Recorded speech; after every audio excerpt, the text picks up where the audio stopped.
Momentu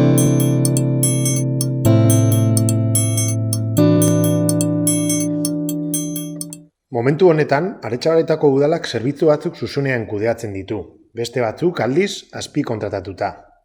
Kale garbitasuneko kontratua azaruan bukatzen da. Momentu honean gaude elkarren arteko hausnarketa egiteko. 4 ikuspuntutik begiratu diogu gaiari. Kosteak. Gaur, egun zerbitzuak 384.000 euroko kostua du urtean. Bertan, 6 langile eta arduraduna daude. Eta zuzenean udalak kontratatuko balu, zeintzuk izango lirateke kosteak? Osotara, 250.000 euro azpitik. Bai, orain baino, 150.000 euro gutxiago urtean. 4 pertsona gehiago kontratatu, edo kale argitariaren urteko faktura osoa ordaintzeko lain. Langileak.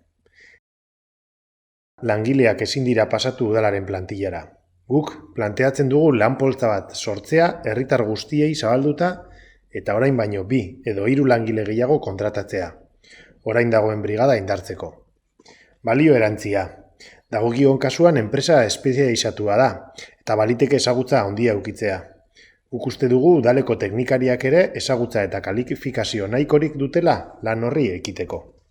Herritarrak. Zerbitzua merketzen denean, kalitatean galdu gabe herritarrak irabazten dugu diru gehiago baitago hobetu edo beste zerbitzu batzuk emun ahal izateko. Udalari eskatu diogu denon artean guk egin dugun ariketa egin dezagun, herritarrekin batera noski.